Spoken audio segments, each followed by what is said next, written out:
Of Bird and Cage is the type of game I would hardly call a game. It rather feels like an experience. Now, I've got no clue how I can explain the meaning behind that without letting you actually play it, but let's try anyway.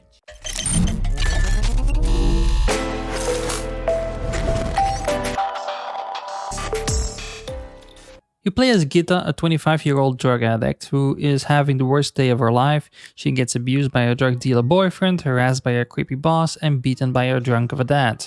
And if that wasn't bad enough, she gets kidnapped.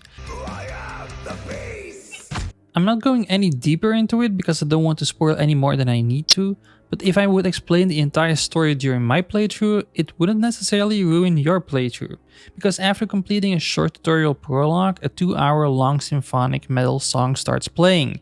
And this song will never stop, not even when you do not complete an objective. For each type of puzzle you get a fixed amount of time, and once time's up you will get a cinematic depending on you solving the puzzle, picking certain dialogue options or finding a specific item. This complete system can actually lead to many different paths, which opens up the game for a lot of replayability for completionists, especially since you have 4 different possible endings that you can unlock. On top of that, you also have the loads of collectibles and achievements you can collect. But of course there are a few speed bumps along the way. Now, first of all, some plot points feel sudden and have you scratching your head. Now, the game needs to follow the pace of the music, and this probably left a little moving room for fleshing out specific plot twists. This would make it a lot easier for me to understand the character's motives at certain points, especially in Act 2. On top of that, I did also would have liked to have a little bit more time for solving the puzzles. Now, especially at the start of the game, I might be a little bit of a perfectionist, but having to look for 3 small items in the trash department is not something you can complete in less than a minute. At least not on the first try, and because you need to live with your choices or incompetence in this case, well, it kinda kept gnawing at me for a while. Almost to the point that you want to restart that mission through the main menu. And on top of that, I just suck at key prompts like a lot. There was also an audio bug that kept persisting till I restarted the game, but I found no major game-breaking bugs during my playthrough. But the real star of the show is music.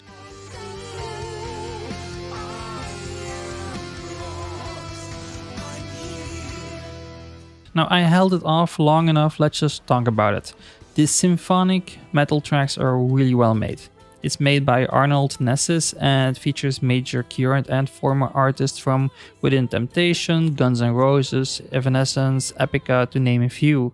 Now, the music is on another level, it's that simple. It's probably some of the best music you will find in an indie game, but only if you actually enjoy symphonic metal, because you will be listening for about 2 hours non-stop, and that might be heaven or hell for some people.